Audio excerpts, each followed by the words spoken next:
นอกจากการสนับสนุนช่องของเรานะครับผ่านการกดไลค์กดแชร์แล้วก็ Subscribe นะครับผมปัจจุบันนะครับผมช่องของเราได้เปิดช่องทางใหม่ๆนะครับผมเพื่อให้ผู้ชมนะครับผมและแฟนๆของช่องนะฮะสามารถให้การสนับสนุนช่องเล็กๆช่องนี้นะครับให้ได้ไปต่ออย่างต่อเนื่องนะครับและมั่นคงนะครับผมด้วยระบบสมาชิกนะครับผมที่ช่องเราเพิ่งเปิดขึ้นมานะฮะซึ่งทุกคนสามารถที่จะกดสมัครนะครับผมสมาชิกนะครับผมที่ปุ่มจอยนะครับผมหรือปุ่มสมัครสมาชิกนะครับผมที่มุมขวาล่างใต้คลิปนะครับผมหรือมุมขวาบนในหน้าต่างของช่องนะครับผมเพียงเดือนละ50 บาทเท่านั้นนะครับผมโดยมีสิทธิพิเศษมากมายไม่ว่าจะเป็นตราประทับแสดงระดับหลังชื่อนะครับผมเป็นรูปเรือชิปเปอร์ที่ออกมาแบบอย่างสวยงามนะครับผมพร้อมกับอีโมจินะครับเป็นรุ่นพี่แฮมชิปเปอร์นะครับผมสุดน่ารักนะครับซึ่งใช้ในการพูดคุยนะครับผมในช่องคอมเมนต์พร้อมสิทธิพิเศษต่างๆมากมายที่กำลังจะตามมาในอนาคตนะครับผมอีกอย่างหนึ่งคือทั้งการชมคลิปแบบ Exclusive นะครับก่อนใครนะครับผมหรือโอกาสที่จะได้ทำกิจกรรมต่างๆร่วมกันในอนาคตนะครับผมก็สำหรับสมาชิกเท่านั้นนะครับผมที่เก็บสิทธิ์นี้เอาไว้ให้กับทุกๆท่านนะครับแต่หากระบบสมาชิกยังไม่หนำใจนะครับผมเรายังมีช่องทางอื่นให้สนับสนุนกันนะครับผมไม่ว่าจะเป็นระบบซุปเปอร์แตงนะครับผมซึ่งหากผู้ชมเนี่ยเจอสัญลักษณ์นะครับรูปหัวใจนะครับผมที่มีดอลลาร์ไซน์นะครับผมหรือสัญลักษณ์รูปเงินดอลลาร์อยู่เนี่ยข้างใต้คลิปใดคลิปหนึ่งเนี่ยสามารถที่จะคลิกนะครับผมเพื่อโดเนทนะครับผมแทนคำขอบคุณนะฮะเพื่อเป็นการสนับสนุนช่องได้นะครับหรือจะเป็นการโดเนทนะครับผ่านบัญชีธนาคารนะครับผมซึ่งได้ใส่รายละเอียดเอาไว้แล้วนะครับข้างใต้คลิปนี้นะครับผมเอาไว้ที่คำบรรยายใต้คลิปนอกจากนั้นนะครับผมเรายังได้เปิด Line Open Chat นะครับซึ่งชื่อว่า ATS Channel Family นะครับผมก็เลยขอเชิญชาวช่องทุกคนนะครับผมเข้าร่วมห้องแชทได้โดยไม่มีค่าใช้จ่ายใดทั้งสิ้นนะครับผมเอาไว้พูดคุยแลกเปลี่ยนข่าวสารกันนะครับผมในครอบครัวของเราและผมได้จัดทำสติกเกอร์ลายรุ่น Lovely พี่แฮมนะครับชิปเปอร์นะครับเอาไว้เป็นสติกเกอร์ที่ใช้พูดคุยกันด้วยนะครับจะได้ใช้คุยกันในกลุ่มก็น่ารักดีนะครับผมหรือจะเอาไปใช้คุยกับเพื่อนๆส่วนตัวก็ได้นะครับไม่ติดอะไรเลยนะครับผมตั้งใจทำออกมามากๆนะฮะเพียงชุดละ35 บาทเท่านั้นนะครับผมใช้ได้ตลอดชีพนะครับผมก็หวังว่าทั้งหมดนี้นะครับผมจะเป็นเรื่องราวดีๆที่จะเกิดขึ้นกับช่องของเราและชาวช่องของเราทุกคนนะครับผมเพื่อมุ่งหน้าต่อไปสู่ปี 2023 ปีนี้และก้าวต่อไปด้วยกันอย่างมั่นคงนะครับผมอย่าลืมสนับสนุนกันนะครับขอบคุณครับ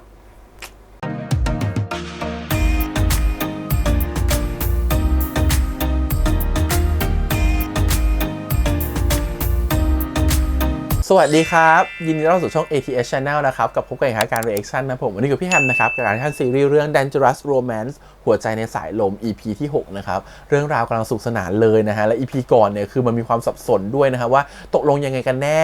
ใครชอบใครกันแน่ที่แน่ๆเนี่ยพิมฟ้าเนี่ยชอบนะครับผมตัวสายลมแน่ๆแต่ตัวของกังหันแล้วเนี่ยฉันงงกันหมดแล้ว EP ก่อนฉันโกรธมากๆว่าตกลงฉันควรจะปล่อยลูกให้เธอหรือเปล่าว่ากังหันตกลงเธอจะรักสายลมหรือเธอจะรักพิมฟ้ากันแน่เธอเลือกก่อนนะครับผมแต่สายลมเนี่ยรักกังหันไปแล้วไงแล้วลูกฉันรักแกไปแล้วไงกังหันโมโหเดี๋ยวรอดูซิว่า EP นี้กังหันจะคิดได้ไหมว่าควรจะรักใครกันแน่นะครับผมก่อนอื่นเลยขอบคุณก่อนนะฮะทาง GMTV แล้วก็ทางวิวที่อาจจะทำเรีแอคชั่นได้นะครับไปดูกันเลยครับผมกับหัวใจในสายลม Dangerous Romance EP ที่ 6 ครับไปเลยเฮ้ยไอ้กั้งโอเปนเฮาส์นี้น่าไปว่ะเฮ้ยแกสองคนสนใจว่าเป็นเท้าเหรอมึงไปโอเปนเฮาส์หรือไปเดทกับแฟนวะตั้งใจเลือกชิบหาย วันนี้แต่งตัวดูดีจังอะกุญแจนั่นเขาทำอะไรกันล่ะครับเท่ากุญแจไปคล้องที่รั้วก็จะทำให้สอบติดยิ่งถ้ามาคล้องกับคนที่ชอบนะก็จะติดคู่กันไปเลยตั้งแต่เมื่อไหร่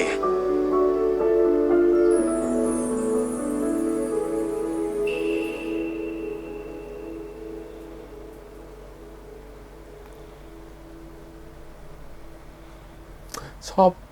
โลโก้เขามากเลยมันต้องหมุนให้ได้ก่อนส่วนข้อนี้มึงก็แทนค่า x ด้วย5แล้วมึงก็แทนค่า y ด้วย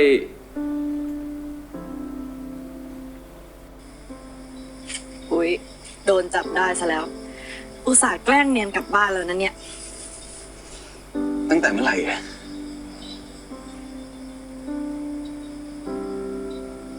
ไม่รู้ดิตอนแรกฉันก็เฉยๆนะแต่พอรู้ว่าบ้านสายลมเขาลำบากมาก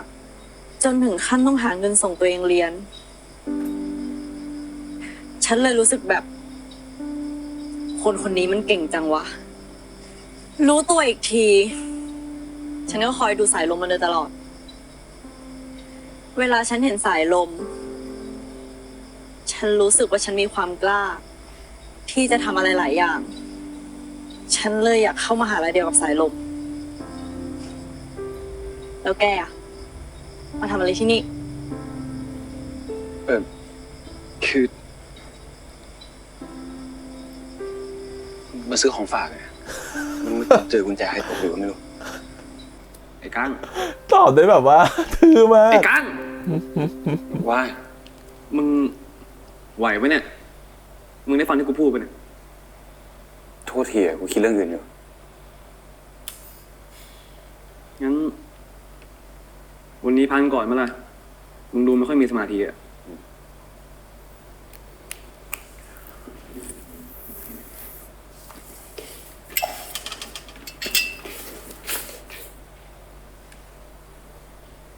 เรื่องความรักอะครับ มันก่อกวนใจเราทุกวัยอะครับ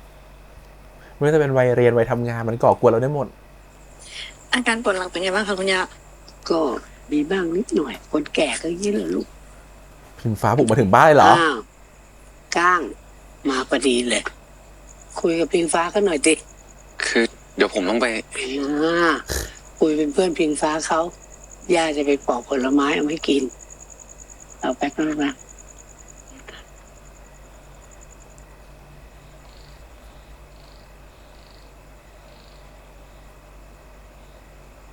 นี่พ่อแกมาคุยงานกับพ่อเราอีกแล้วเหรอ ใช่ แล้วนี่แกไม่มีติวเหรอฮันแน่ แอบหนีออกมาอ้วดิ เรากำลังคิดอยู่อะว่าเราจะเลิกติวเวสายลม อ้าวทำไมอ่ะ แกอยากเอามันกลับไปติวไหม นี่พูดจริงพูดเล่นเนี่ย พูดจริงแค่รู้สึกว่าติวกับมันตอนนี้เราโคตรอึดอัด เอาไหม ก้างนี่คนนะเว้ย ไม่ใช่ของที่แกจะโยนไปโยนมายังไงก็ได้ เลิกทำนิสัยแบบนี้สักทีได้ปะ ไม่ว่าเราจะทำอะไรมันก็เฮี้ยมาตลอดนี่ ใจเย็นดิ เราไม่ได้หมายถึงขนาดนั้น งั้นถามเลยดิ ที่ผ่านมาเราเคยดีพอในสายตาแกบ้างปะ แกเป็นคนดีก้าง แกจริงใจกับคนที่แกรัก แกแคร์คนรอบตัวที่แกแคร์ เพราะแบบนี้ไง แกถึงเป็นเพื่อนที่ดีที่สุดของเราคนหนึ่งอะ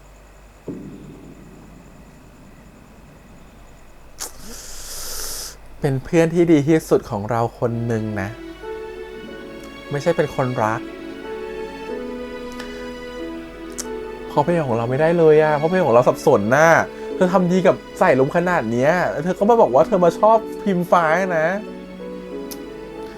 ก็ไม่รู้ใจตัวเองไม่ชอบเลย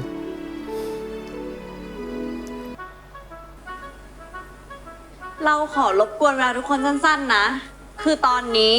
ทุกสี่เขาเริ่มหาลีดไปซ้อมกันแล้ว เราเลยอยากจะมาถามทุกคนว่ามีใครอยากเป็นหรืออยากเสนอชื่อใครปะนาวาแกอยากเป็นเหรอ เปล่าอ่ะ ฉันว่าแกเหมาะสุด ฮะ เราเนี่ยนะ สวย เก่ง มีความเป็นผู้นำครบจบในตัว ตัวแทนหมู่บ้านอ่ะ ก็ต้องเป็นแกแล้วแหละ ใช่ไหมพวกเรา แล้วถ้ามีพิมพ์ฟ้าเนี่ย ก็ต้องมีใครครับทุกคน ก็ไอ้กั้งไงครับผม ใครเห็นด้วยมั่งว่าไอ้กั้งเนี่ย ควรเป็นลีดฝ่ายชาย ขอเสียงปรบมือหน่อยครับ ไม่ได้รู้เรื่องอะไรเลยแล้วเขากำลังยืนอ่านกันอยู่ไม่รู้เรื่องอะไรเลย ไม่เอาเดี๋ยวกูต้องติวหนังสือ ติดหนังสือเหรอ เรื่องติวอะนะแต่กูจัดตารางให้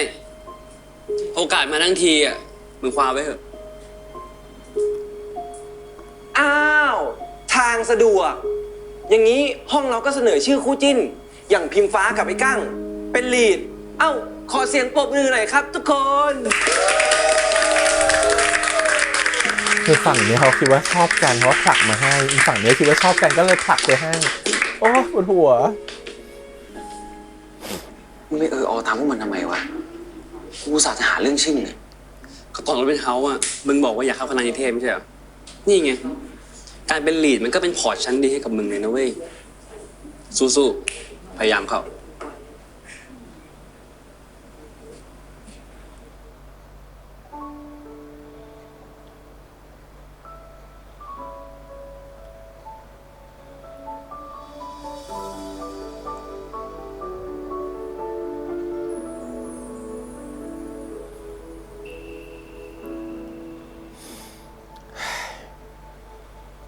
โชคดีนะเนี่ยที่อาจารย์เคยเป็นลีดสมัยมัธยมอยู่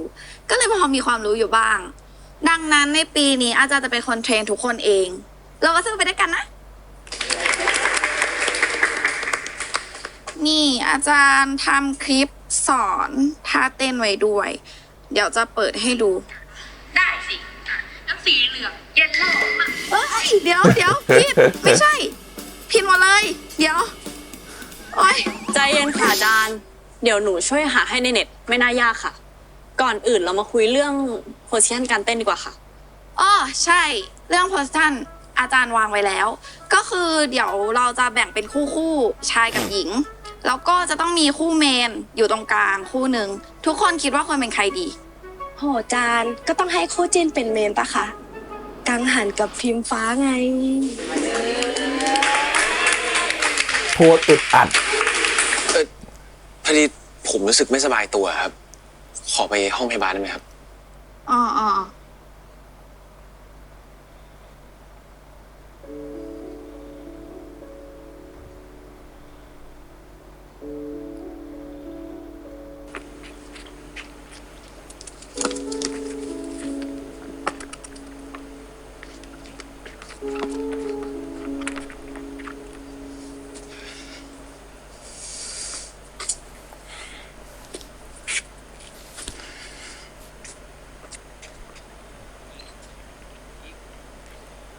อ้าเฮ้ย มึงไม่ไปซ้อมลีดเหรอวะ ซ้อมกับเฮียแล้ว ใครมึงเขียนชื่อไปเหรอ โทษ กูก็นึกว่ามึงอยากอยู่กับพิมฟ้าไง เนี่ย กูเตะบอลอยู่กับรุ่นพี่ม .6 เนี่ย ไปเล่นด้วยกันไหม งั้นได้ดิ ไปดิอ่ะเฮ้ย เอาใหม่ มีคนเพิ่มอีกหนึ่งคนเว้ย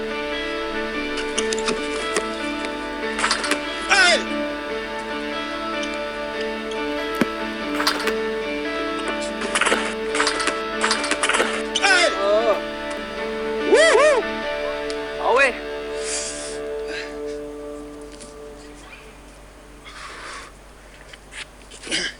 โอ้ย เหนื่อยจัด น้องฝีมือขาดนะควรอยู่ในที่ที่ดีกว่านี้นะ เฮ้ย มึงอะ ผมครับ เฮ้ย พี่ เดี๋ยวนะ ประโยคคุณนะเนี่ย นี่จะชวนเพื่อนผมมาเป็นเชฟใช่ไหม ชวนไปเตะบอลดิ ไอ้บอสกองหน้าเพื่อนแม่งโคตรกากเลย อยากได้เก่งๆแบบเพื่อน สนใจมาลงกีฬาสีด้วยกันเปล่า พี่ พอดีว่าเพื่อนผมอะมันเป็นลีดแล้วดิ น่าเสียดายเนาะ เอางี้ไหม เอาผมไปแทนไหม ผมนี่ตัวตึงเลยนะจะบอกให้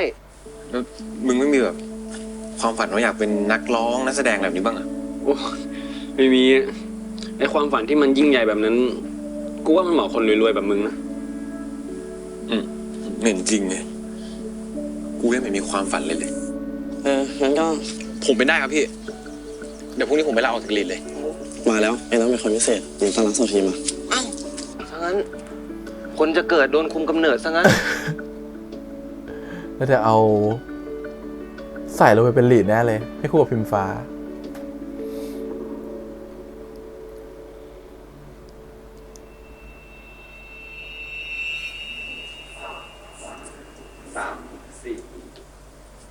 โอ้ทุกคนมาแล้ว น้ำและขนม นี่ครับ ทุกคน ขมครับ ไปน้ำขนมมาแล้ว ออโต้ ครับ ฝากขอบคุณคุณแม่ด้วยนะ ทั้งหมด500ครับอาจารย์หยอกเล่นครับทั้งหมดฟรีครับผม ตกใจ หยอก โอเค พิมฟ้า แล้วกังหันไปไหนอะ เห็นกังหันบอกว่าไม่ค่อยสบายตัว เลยไปห้องพยาบาล ตอนนี้ไม่รู้เป็นไงบ้าง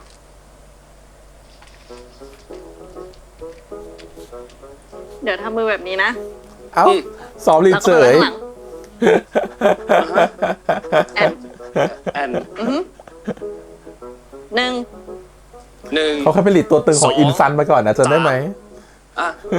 มันก็ไม่ยากนี่ เราจำได้แล้ว ขอบคุณนะพิมฟ้า วันนี้อาจารย์สอนแค่ประมาณนี้อะยังไงฝากไปสอนกังหันเลยนะเราไปขอน้ำแป๊บ ได้ 2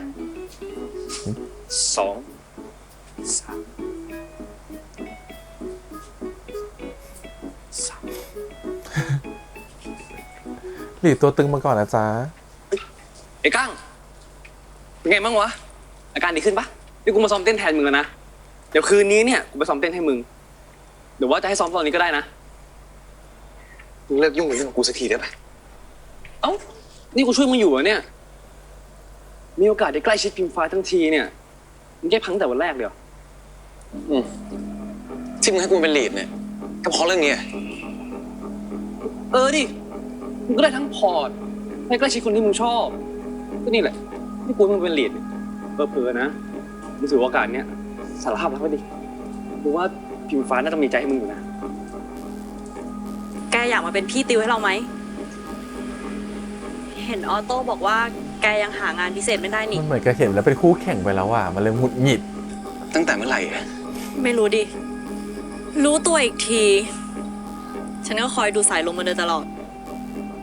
ขอได้ปะเลิกกูสักทีได้ปะ เอ้ามันเป็นอะไรของมึงเนี่ย มึงสองคนก็รู้เหมาะสมกันดีไม่ใช่เหรอ มึงลองบอกเขาไปยังอ่ะ มึงฟังกูนะ พิมฟ้าเขาไม่ได้ชอบกู เขาชอบมึง พอใจยังไง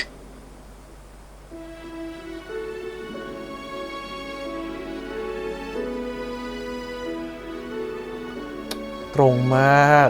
ไม่คิดว่านึกว่าเรื่องจะอ้อมค้อม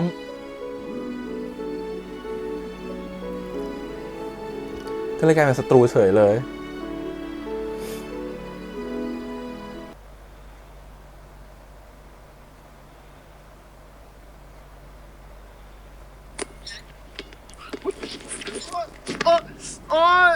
เฮ้ยไอ้ตีแขนกูยังแขนกูกูขอโทษ เดี๋ยวกูพาไปห้องพยาบาล ไปไหนกูดูสิเจ็บใช่ไหมเนี่ยนี่เธอต้องงดใช้แขนสักพักเลยนะ ไม่งั้นน่าจะยิ่งหายช้า ครับ ขอบคุณครับอาจารย์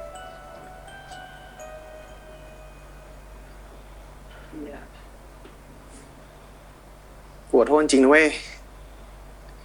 ต้องไปหาหมอเพิ่มยังไงอ่ะ บอกกูนะ ชิลเพื่อน ตอนกูเตะบอลน่ะ กูก็เคยไปเสียบคนอื่นเขาจนขาเข้าเฟือกเหมือนกันแหละ ตีเป็นไงวะ ตามสภาพเลยว่ากีฬาสีกูลงไม่ได้แน่เลยวะ มึงเลยเฮียสีเรามีโกคนเดียวนะเว้ย เดี๋ยวกูไปหาคนมาแทนให้ กูถามหมดแล้วไม่มีใครเป็นโกเลย มึงมาเล่นแทนเลย ไม่เอา กูเล่นไม่เป็นเว้ย เฮ้ย กูได้ยินมาว่าคนที่เล่นบาสเก่งอะรับลูกดี มึงอาจจะเหมาะกับการเป็นโกก็ได้นะเว้ย ไม่เอาอ่ะ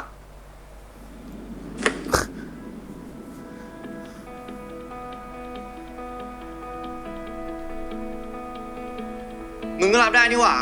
มึงมาซ้อมด้วย เฮ้ย อะไรวะ มึงไปนะเว้ย เฮ้ย ให้เขามีโมเมนต์ มึ คู่ ง กั ก็ น รับ บ้าง ได้นี่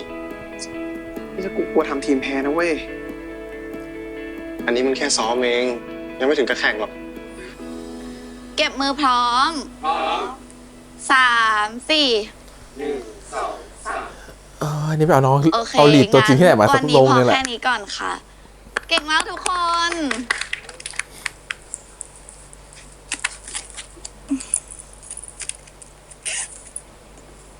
สายลม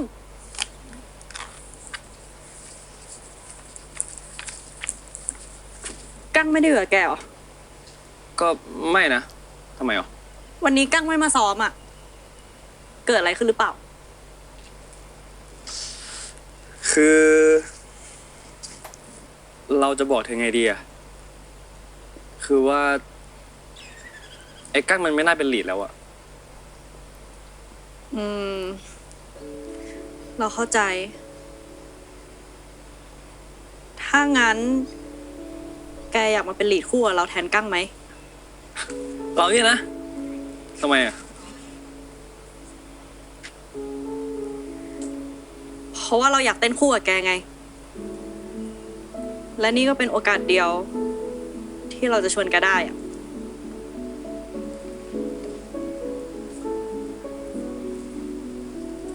คือว่า เรามีนัดติวกังหันไว้แล้วอ่ะ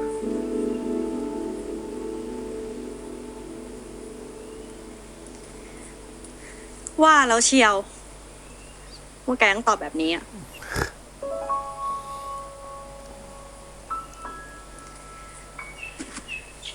ว่าโดนหักตกซะแล้วเรา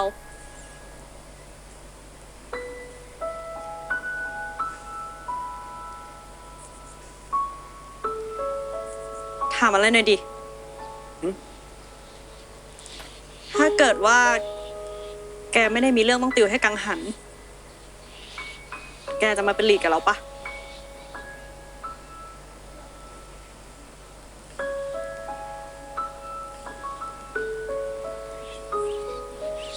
อกหักแล้วจริงๆด้วย โทษทีนะ ลืมที่เราถามเมื่อกี้ไปเหอะ ยังไงก็ขอบคุณนะ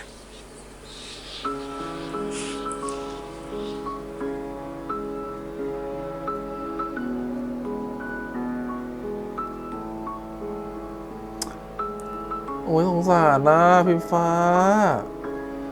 อ่ะครูมาช่วยดูหน่อยเร็ว ตอนนี้เขาไปรักสามเศร้ากันอยู่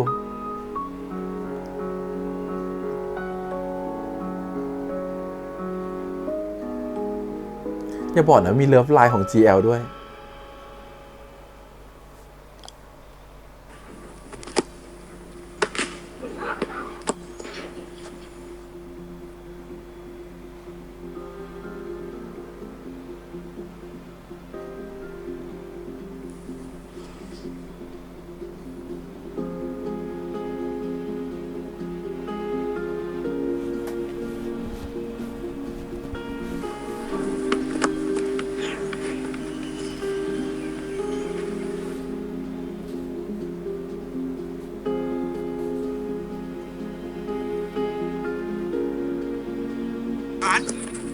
เฮ้ย เร็ว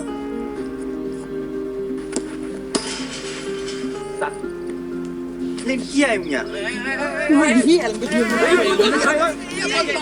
เย็นทำไมวะเขาไม่ได้สัตว์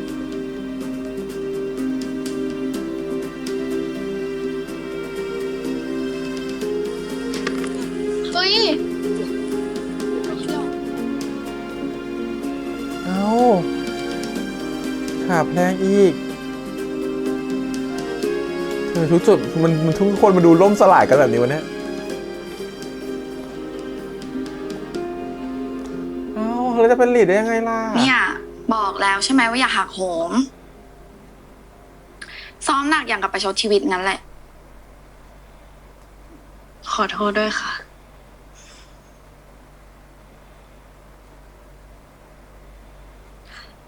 งั้นเอางี้ นั่งรอตรงนี้นะ เดี๋ยวไปซื้อชานมไข่มุกให้ กินน้ำตาลหน่อยจะได้ดีขึ้นตรงนี้นะ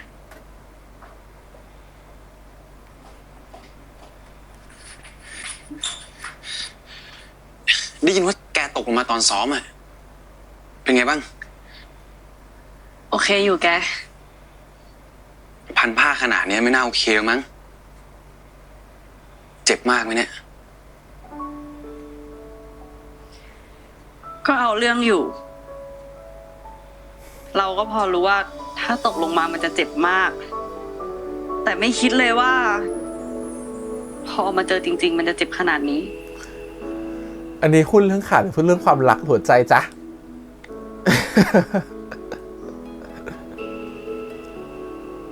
พิมพ์ เกิดอะไรขึ้นระหว่างแกกับสายลมใช่ไหม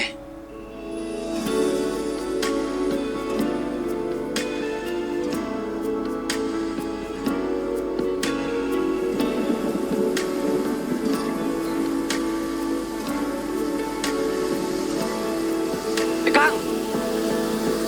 ไปไหนมาวะทำไมไม่รับสายเลยอ่ะ มึงปฏิเสธพิมฟ้าทำไม ฮะ กูถามว่ามึงปฏิเสธพิมฟ้าทำไม มึงรู้ไหมว่าเขาเสียใจแค่ไหนอะ แล้วทำไมกูปฏิเสธไม่ได้วะ กูถามเลยเขามีอะไรไม่ดีวะ มึงถึงไม่ชอบเขาอะ กูไม่ชอบเขาไง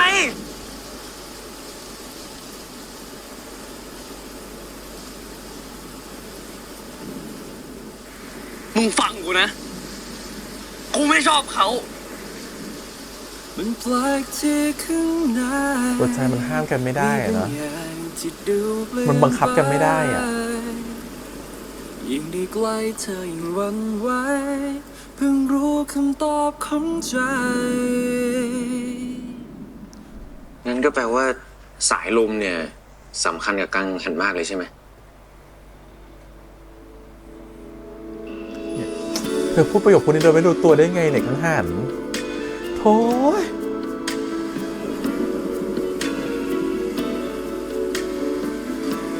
จะพูดไหมอ่ะ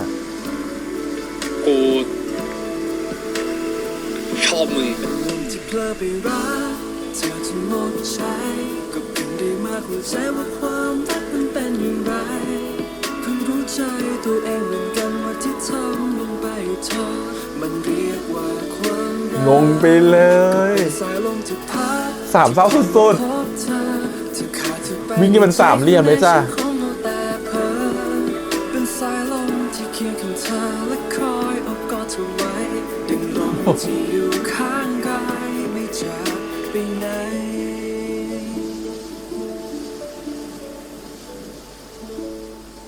เราจะรู้ตัวได้หรือยังว่าใจเราอยู่ที่ใคร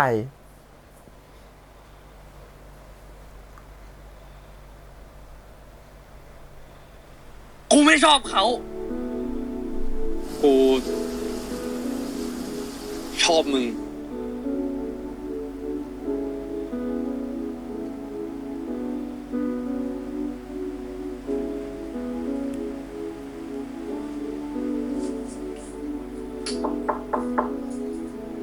สายลม กูขอคุยด้วยหน่อยดิ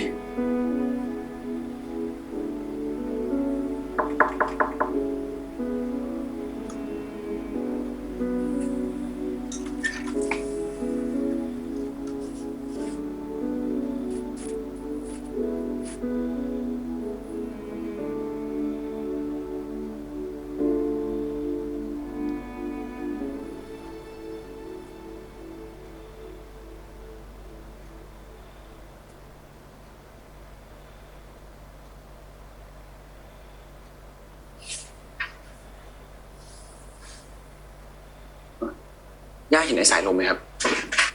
เขาเพิ่งมาขอลาย่าเมื่อสักครู่นี้เองอ่ะ เห็นบอกว่าจะไปทำธุระที่บ้านเขาอยู่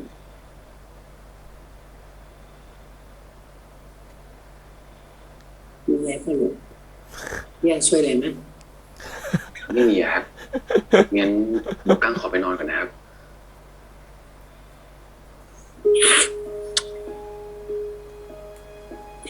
สวัสดีครับย่า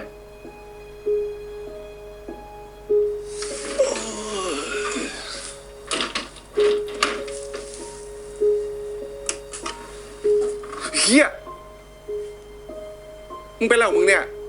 มึงมานั่งรับบทเป็นพระเอกหนังผีเหรอ ปิดไฟทำไมอ่ะ ยุ่งอะไรอ่ะ กูขี้เกียจเปิด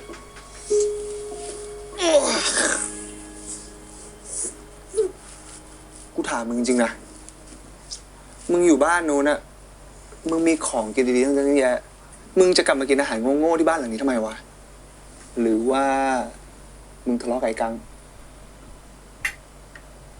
ไม่มี กูแค่ลาป่วยไง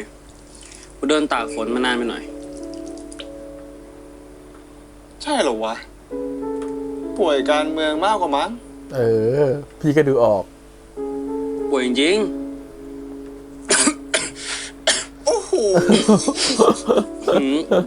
มีน้ำมูกด้วย น่าจะเป็นหวัดแล้ววะ มึงจะไปไหนก็ไปอาบน้ำไป กูจะนั่งกินข้าว ไปก็ได้ น่ารักเนาะแบบอยู่หัวนิดนึง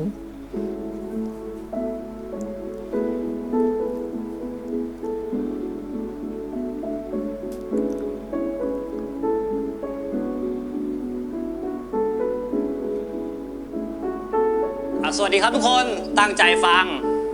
เดี๋ยวจะให้จับคู่การทำรายงานครูสุ่มแบ่งคู่ให้แล้ว เดี๋ยวส่งรายชื่อให้ในรายกลุ่ม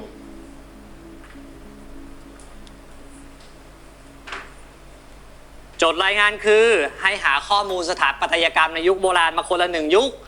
แล้ววาดรูปประกอบมาด้วยคนละ1 รูป ส่งพรุ่งนี้เท่านี้ครับแยกย้ายได้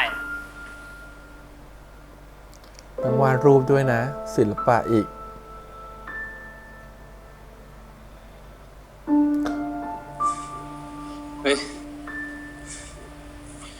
นี้กูทำให้มึงเองมึงไม่ต้องทำหรอก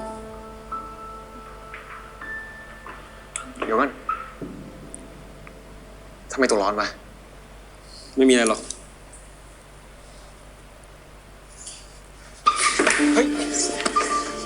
ไหวไหม เฮ้ย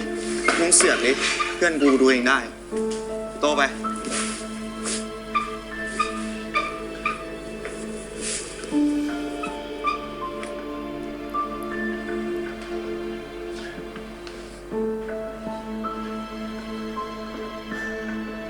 พอเพลงของเราก็มุมนี้ก็ล้อหรอ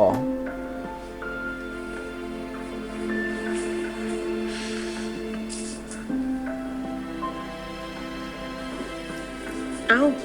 ว่าไงคะ มาทำอะไรเอ่ย อาจารย์ครับ เห็นในสายลมไหมครับ สายลมมาเหรอ อาจารย์แนะนำให้เขาอะกลับไปบ้านไปนอนพักเรียบร้อยแล้ว ไข้สูงขนาดเนี้ยยังจะมาเรียนอีกขยันเกิน ขยันก็คืออะไรอ่ะครูต้องอะไรก่อนอ่ะ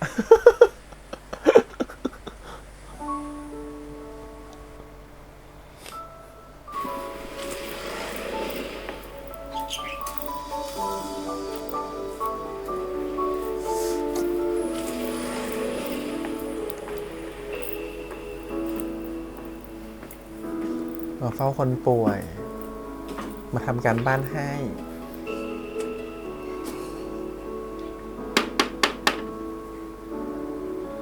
มึงเปิดประตูให้หน่อยดิ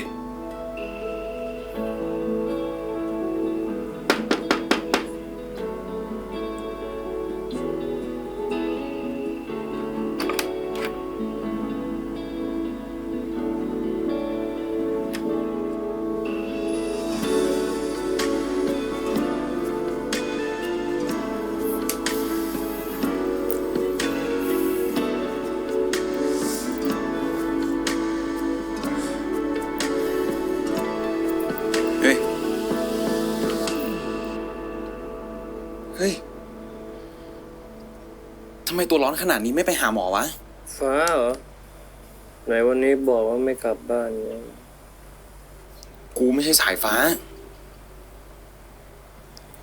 มึงฟังกูอยู่ปะเนี่ย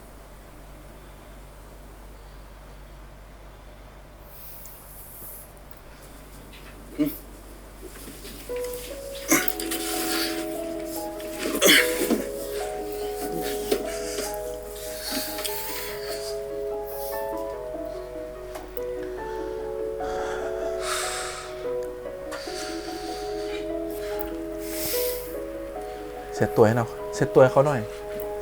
ร้อนขนาดเนี้ย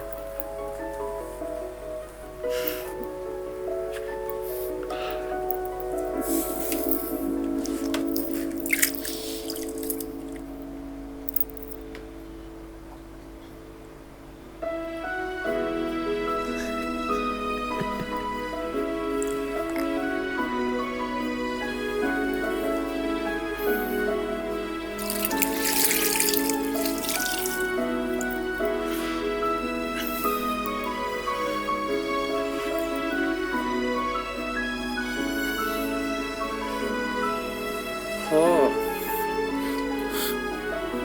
อยู่กูเป็นพี่ ตอนนี้กูเป็นพ่อของซะ ผมคิดถึงพ่อกับแม่จังเลยครับ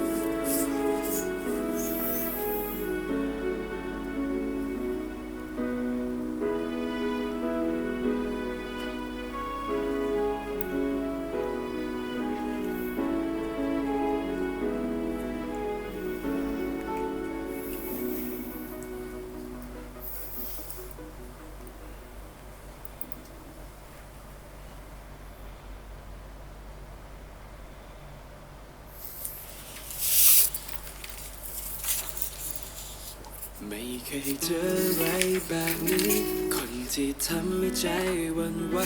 ทุกครั้งที่เจออยากเข้าไปทักทายทำได้แค่ยิ้มแล้วผ่านไป เก็บอาการไม่ให้ใครรู้ ความรู้สึกนั้นมันล้นไปจะให้พูดยังไงก็ชอบอยู่ใกล้ๆแต่ฉันนั้นอธิบายไม่ค่อยเก่ง เขาจะเริ่มนึกถึงโมเมนต์ที่เขาอยู่ด้วยกัน2 คนหรือเปล่านะ ที่พวกเราเห็นกันอยู่ในสายตาของพระเจ้าอย่างพวกเรา เคยดูเท่าตอนนี้กลับดูสดใสอยากจะมีเธอไป ถ้าวันหนึ่งจะต้องเสียเธอไปอยากให้อยู่ด้วยกันไปนานๆนั่งพิงกันทุกวันให้เหมือนเวลาแล้วเราจะผ่านทุกเรื่องราวไปอย่างเคยถ้ามีเธอนั่งสองที่ตรงข้างๆ โอ้โหทำถึงเช้าวันที่มันล่วงเลยผ่านขอมีเธอชีวิตก็ไม่ต้องการอะไรอีกแล้ว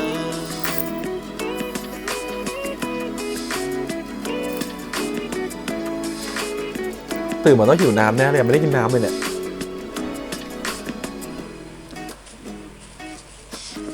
หนูยังไม่ได้นอนเลยหนูไปซื้อข้าวเขาอีกโอ้โห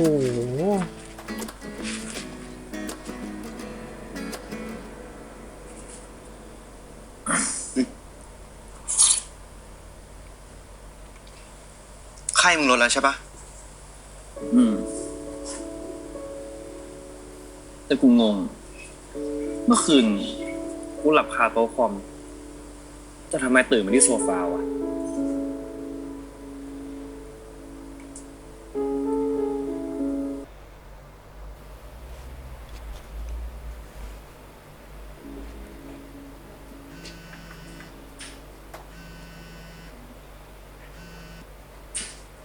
ฮัลโหล กั้งทำไมแกไม่เข้าเรียนวะ ขี้เกียจฮะมีอะไรเปล่า วันนี้อาจารย์สั่งการบ้านหลายวิชาเลยอะนี่แกอยู่ไหนเนี่ย ห้องศิลปะ เดี๋ยวฉันไปอธิบายการบ้านให้ มาไวจังอะ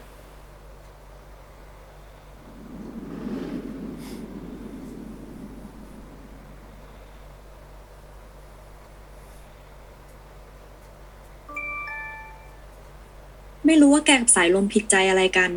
แต่สายลมบอกอยากคุยกับแก ขอโทษนะที่ต้องโกหก พิมฟ้าเธอก็เป็น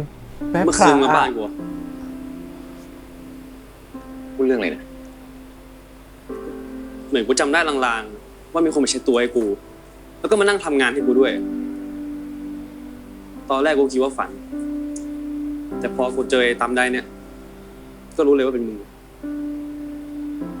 ฉันรู้ขนาดนี้ไม่ต้องมาถามกูได้แล้วมั้ง กูแค่อยากรู้ว่ามึงทำเพื่ออะไร กูก็แค่รู้สึกผิด ที่ทำมึงตากฝนจนเป็นไข้ กูก็เลยรับผิดชอบให้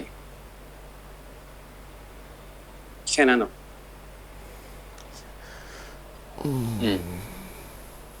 เขาก็ยังไม่รู้ใจตัวเองเลย มึงนี่แม่งพระเอกจังวะ จ้างกูมาติวให้กูรู้สึกผิด ที่ทำกูตกงานทำรายงานให้กูรู้สึกผิดที่ทำให้กูต้องตากฝน กูถามมึงจริงเหอะ มึงเคยรู้สึกอย่างอื่นบ้างปะนอกจากรู้สึกผิด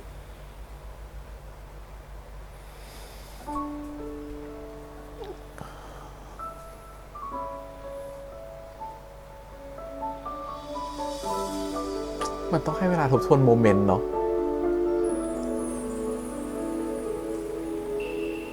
นอกจากความรู้สึกผิด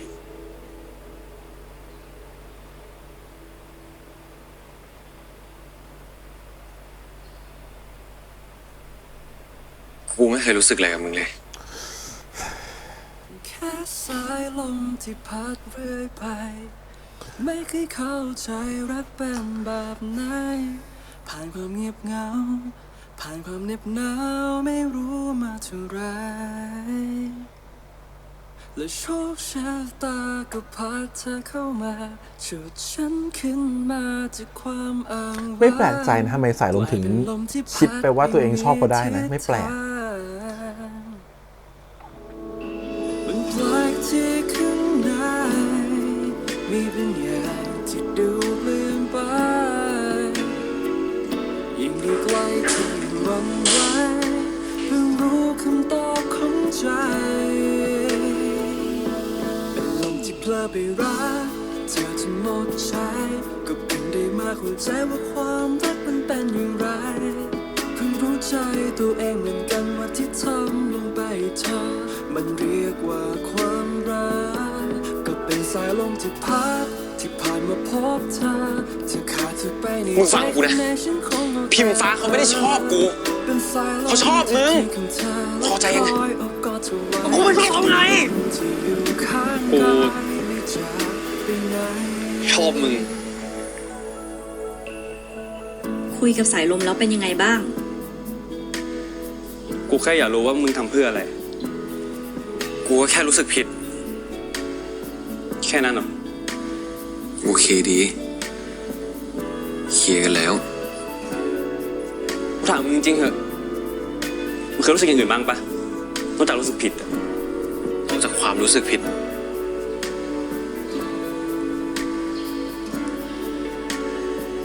กูไม่เคยรู้สึกอะไรกับมึงเลย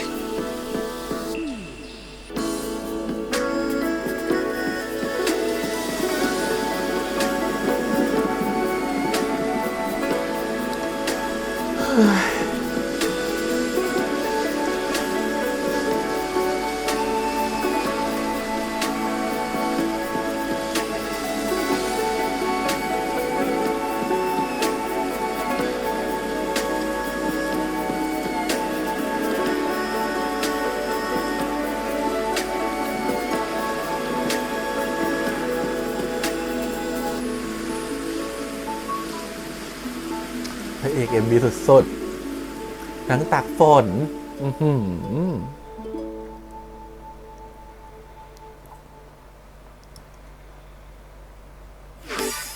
ยินดีต้อนรับทุกท่านเข้าสู่กีฬาสีฟุตบอลนะฮะฟุตบอลประจำโรงเรียนเซนต์วินเซนต์ของเรา และนี่เป็นการพบกันระหว่างสีฟ้าและสีเขียวนะครับเราจะหาผู้ชนะระหว่างทั้ง2ทีมนี้ใครชนะจะเข้าไปสู่รอบรองชนะเลิศและชิงชนะเลิศต่อไปและที่สำคัญสำหรับวันนี้อยู่กับผมครูโตโต้คนดีคนเดิมรับหน้าที่เป็นผู้บรรยายแมตช์นี้ เป็นไงบ้าง โอเคขึ้นหรือยัง ดีขึ้นแล้วค่ะ ตอนนี้ขาขยับได้เหมือนเดิมแล้ว ไม่ได้หมายถึงขาหมายถึงหัวใจอะดีขึ้นยัง ใต้ตาบวมขนาดเนี้ยร้องไห้มาใช่ไหม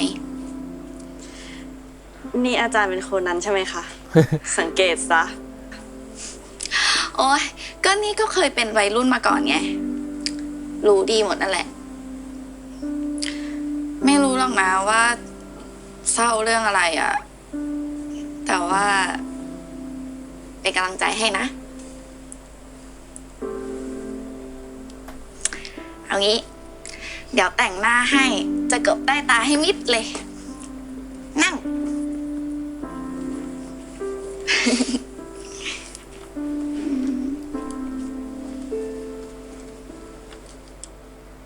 ขอบคุณนะคะ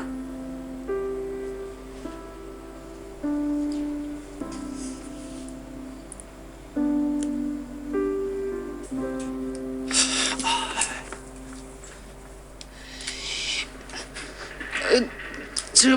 น้ำครับทุกคนวางผิดฟัง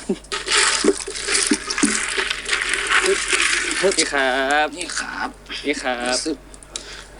เลยไปด้วยอ่ะเลยไปด้วยอ่ะ เล่นเยอะเล่นเยอะไปแกะข้างบนมาไปดิ เลยไปด้วยอ่ะ ลำบากดีนะเป็นคนรวยพอไม่มีเงินเข้ามาเกี่ยวเนี่ยก็ไม่มีใครยุ่งด้วยเลยวะกูสงสัยอย่างหนึ่งวะมึงจ่ายพี่เอาเท่าไหร่วะถึงมึงลงตัวจริงใจเย็นก่อนมึงจะแข่งแล้วหลังแข่งค่อยว่ากัน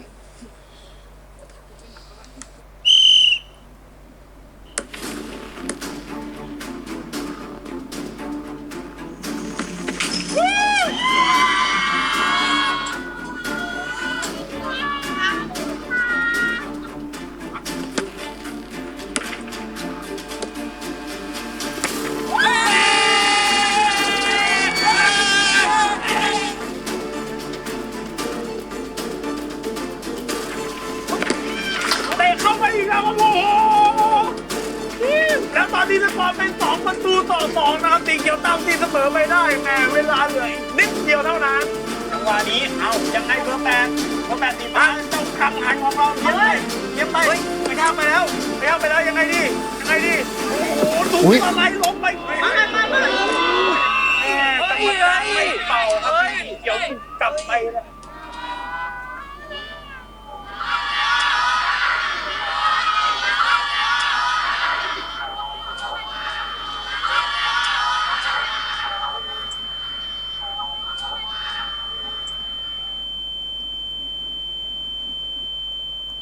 ไอ้ก้างสู้เขา ลมจะให้พลังงานจน และพลังงานจนจะเปลี่ยนเป็นพลังงานกล กังหันจะผลิตไฟฟ้าได้ก็ต้องมีลม งั้นก็แปลว่าสายลมเนี่ยสำคัญกับกังหันมากเลยใช่ไหม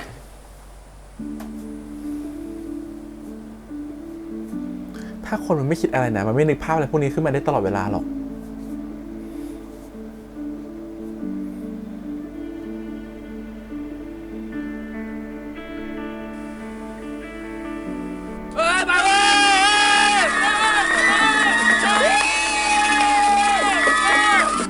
เบอร์8มาจากไหนครับกังหันมาแย่งแหมเหมือนฟื้นคืนชีพมาเร็วเหลือเกินตัดเข้ากลางฟันโค้งแต่ยังไงใจมันต้องเรียบร้อย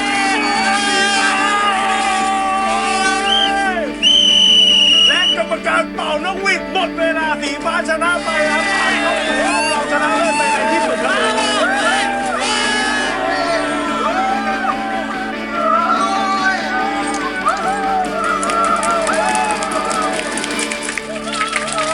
เมื่อกี้คือแบบ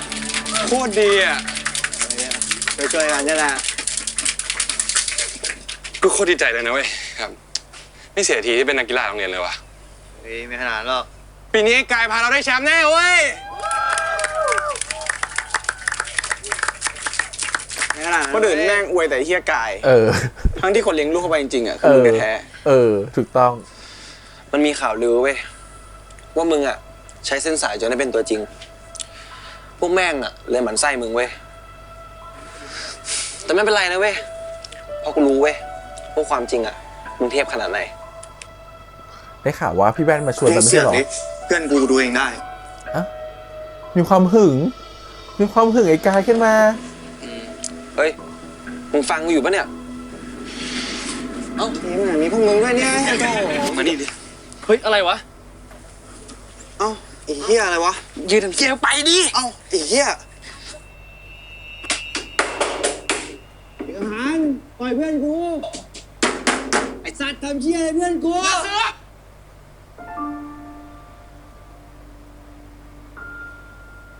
ทำไม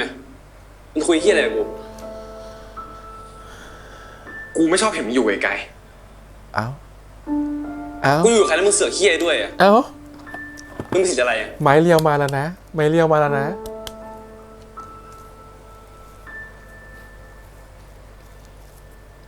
กูถามมึงจริงๆครับมึงทำแบบนี้เพื่ออะไรวะเดี๋ยวว่ากูไปทำเชี่ยอะไรมึงรู้สึกผิดอีกปะ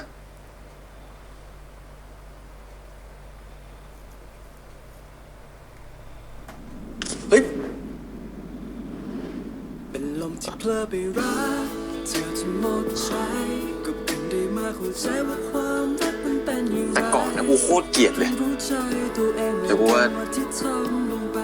ตอนนี้กูเริ่มชอบแล้ว ก็เป็นสายลมที่พัดที่ผ่านมาพบเธอที่ขาดเธอไปในใจข้างในฉันคงเอาแต่เพ้อเป็นสายลม ลูกของเราก็ไม่หนีแล้วแหละลูกเราก็หนีนิ่งๆรอ กูไม่ชอบเขา กูชอบมึง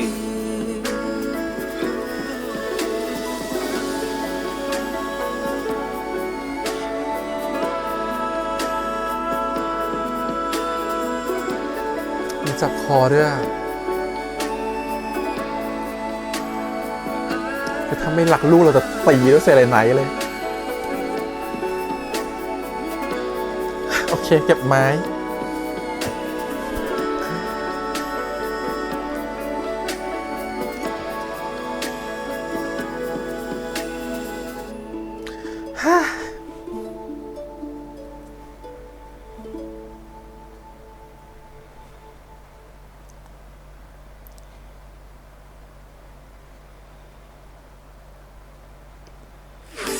มึงก็รู้ใช่ไหมว่ามึงจะทำเฮี้ยใส่พวกกูแล้วก็ใส่เพื่อนกูด้วย มึงต้องซื้อใจเพื่อนกูให้ได้ก่อน กูถามจริงนะ มึงทำอย่างนี้เพื่ออะไรอะมองจากดาวอังคารก็รู้แล้วว่ามึงผิดปกติ งั้นเอาเป็นแบบนี้ เย็นเนี้ยกูขอเลี้ยงพวกมึง โอเคปะเรื่องที่กูจูบกับมึงไงมึงรู้สึกยังไง ถามตรงๆไงมึงอยากเป็นแฟนกับกูปะ ตายแล้ว EP หน้าเขาจะขอเป็นแฟนกันเลยเหรอ เอาสิให้มันได้อย่างนี้EP นี้นะครับผมก็แฮปปี้มีความสุขตอนจบมันแฮปปี้โอเคภาพมันเริ่มชัดขึ้นว่าแฮปปี้นะครับก็คือความรักมันเกิดจากความที่รู้สึกว่า EP นี้มันเน้นเรื่องความรักสามเศร้าเนาะ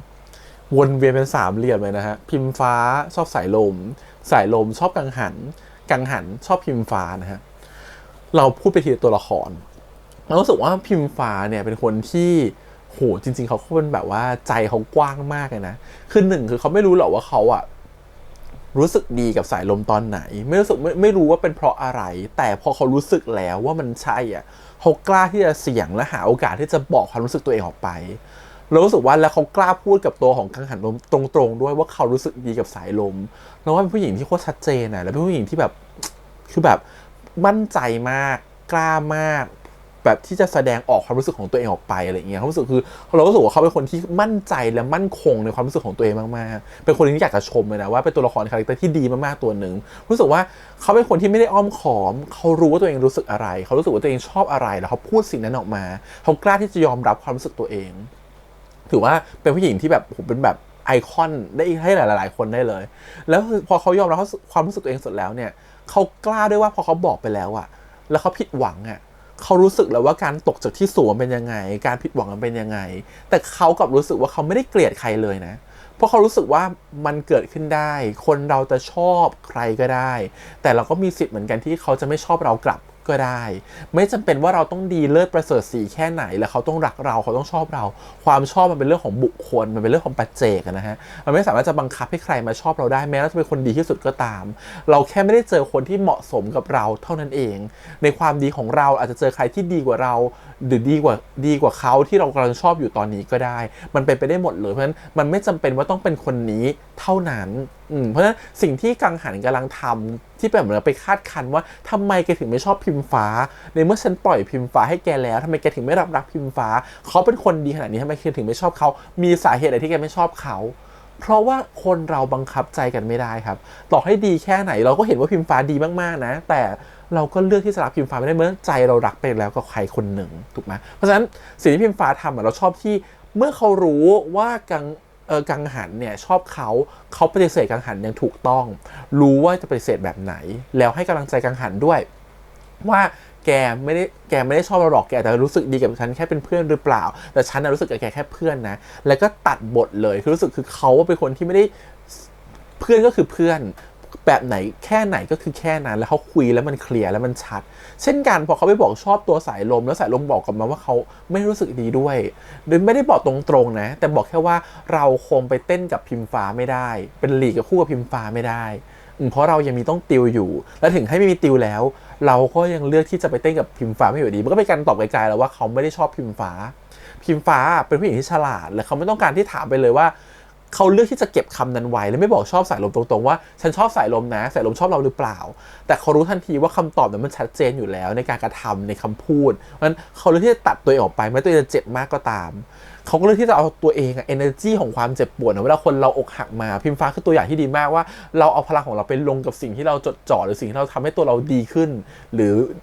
โอเคขึ้นนั่นคือพิมฟ้าตัวเองไปโฟกัสกับการที่ตัวเองเป็นลีดเลยนะครับผมและตัดเรื่องพวกนี้ออกไปเลยนะฮะแล้วก็ทุ่มเทกับสิ่งนั้นจนสุดท้ายก็คืออาจจะมีบาดเจ็บไปบ้างแต่ชอบที่เขา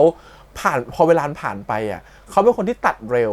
แล้วเขาเป็นคนที่เขารู้ว่าเขาต้องทำตัวยังไงเขารู้ว่าต้องปรับเป็นแบบไหนในเมื่อเขารัก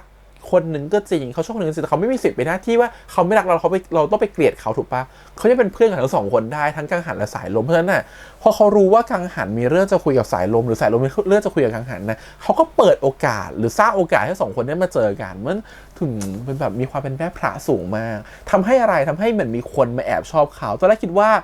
ครูนับดาวเนี่ยจะแบบไม่ได้เป็นแบบว่าเป็นคนที่จะเข้ามาเป็นแบบรู้สึกดีกับตัวของพิมฟ้าแต่ดูไปแล้วเนี่ยมีสิทธินะที่จะเป็นเลิฟไลน์ของเ girl GL เหมือนกันนะครับผมเพราะคิดว่าเหมือนครูนับดาวอาจจะชอบพิมฟ้าโดยไม่รู้เหมือนกันก็ได้หรือว่าแต่ตอนนี้พิมฟ้ายังไม่ได้ชอบคุณนับดาวหรอกแต่คุณนับดาวเหมือนจะชอบพิมฟ้านะฮะเราจะเห็นการเทคแคร์เบาๆค่อยๆมาทีละนิดเบาๆโดยที่แบบว่าเรื่องไม่ได้บอกออกมาตรงๆหรือโจ่งแจ้งเหมือนเป็นการแย่เราเห็นก่อนว่าพอจะเป็นไปได้ไหมนะให้เรารู้สึกว่าคุณนับดาวกับพิมฟ้าเหมือนจะมีเคมีบางอย่างที่เข้ากันได้หรือเปล่านะแล้วว่า2คนนี้ก็น่าสนใจที่จะรอติดตามต่อไปว่ามันจะมีเคมีหรือมีความคู่กันหรือเปล่าของ2คนนี้ที่บทวางเอาไว้นะฮะทีนี้กลับมาอีกคนนึงที่อยากจะพูดคือสายฟ้าเป็นคนที่รักน้องมากนะครับผมเราชอบโมเมนต์หลายอย่างของสายฟ้ามากในการดูแลเทคแคร์น้องคือเขารู้สึกว่าเขาไม่ได้อิจฉาน้องเลยแม้น้องจะได้ดีกว่าหรือแม้น้องจะได้มีโอกาสดีกว่าไม่ได้อิจฉาเลยแต่ยังเป็นห่วงน้องเสมอและเข้าใจน้องด้วยเพราะอยู่ด้วยกันมาตลอดถูกปะชอบความที่เขามีความหยุมหัวน้องเขารู้ว่าน้องคิดอะไรแต่แค่น้องไม่พูดเขาก็มีความหยุมหัวเบาว่าแบบมีความเป็นห่วงอ่ะแต่เป็นห่วงโดยการที่ไม่อยากจะเข้าไปยุ่งหรือก้าวไก่กับชีวิตของน้องมากเท่ากับที่แบบเท่าที่รู้สึกว่าน้องอยากให้ตัวเองเข้าไปยุ่งพอไม่เข้าไปก้าวไก่มากกว่านั้นแล้วพอความหยุมหัวเบามันแทนถึงความอ่อนโยนของพี่เขาที่คอยดูแลน้องอยู่ตลอดเวลาชอบแบบชอบแบบภาษากายอะไรบางอย่างที่รู้สึกว่าไม่ต้องพูดนะแต่เรารับรู้ได้เลยว่าพี่ชายห่วงน้องแค่ไหนทีนี้กลับมาคู่หลักของเรานั่นคือตัวของเพิร์กกับชิมอนนะครับผมในบทของกังหันและสายลม2คนเนี่ยเราจะเห็นว่าเรารู้อยู่แล้วในฐานะมุมมองของเราคือเราเป็นฐานะคนดูแบบคนดูเนาะเราจะรู้แล้วว่ากังหันเนี่ยชอบสายลมมาหลายๆครั้งที่ทำแบบหลายๆครั้งที่มีแอคทิวิตี้ร่วมกันเราจะเห็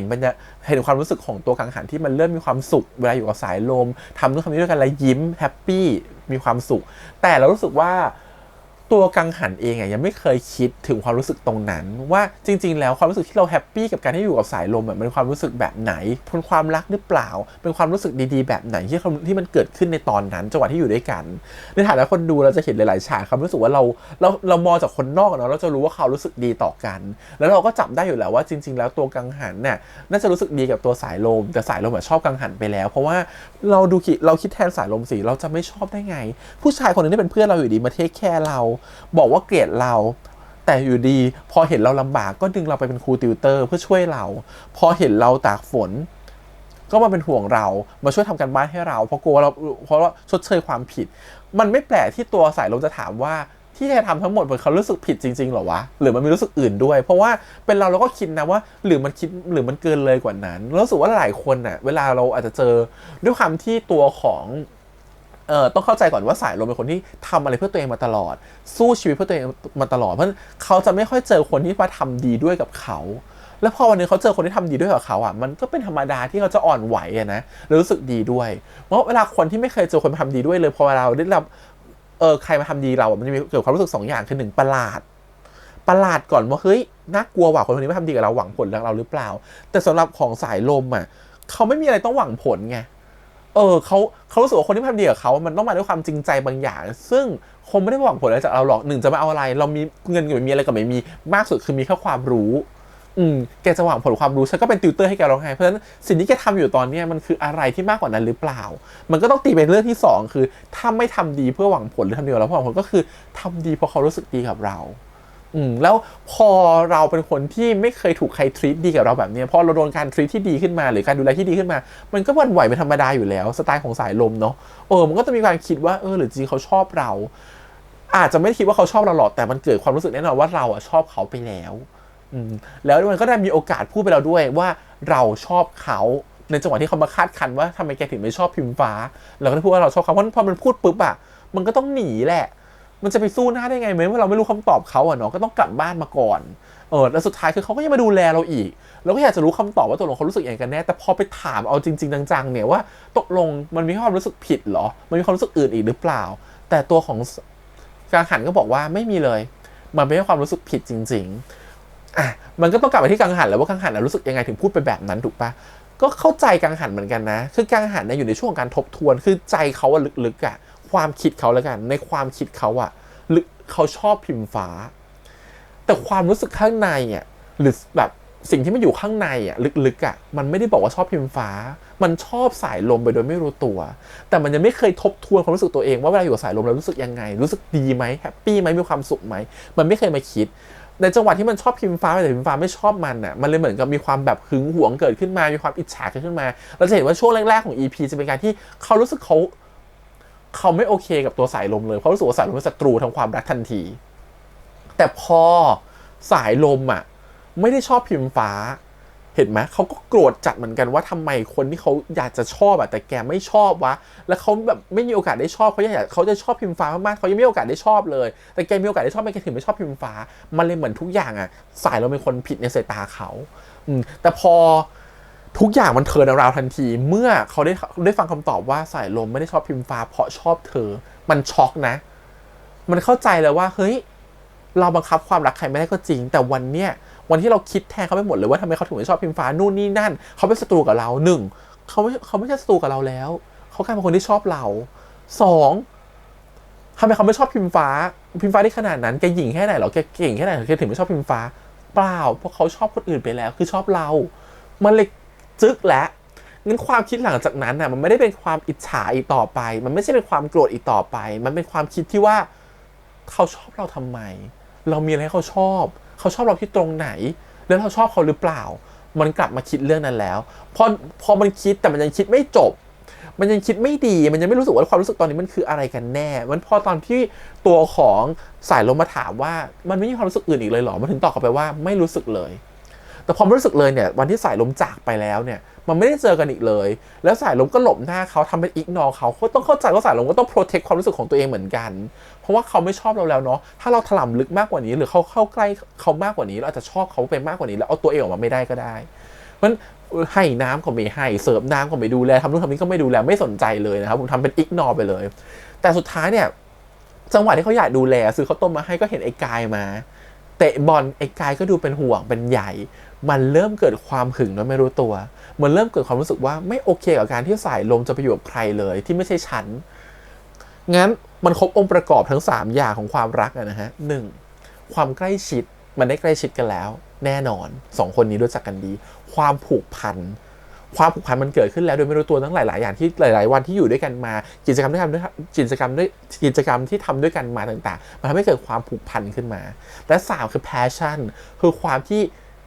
อยากจะอยู่ใกล้กันมีความต้องการกันและกันเพราะฉะนั้นความมี passion มันนำไปสู่ความอิจฉาความที่รู้สึกว่าหึงหวงเพราะฉะนั้นมันครบทั้ง3องค์ประกอบปุ๊บตอนนี้ก็คือมันรู้แล้วว่าตัวเองรักใครรู้สึกชอบใครเพราะฉะนั้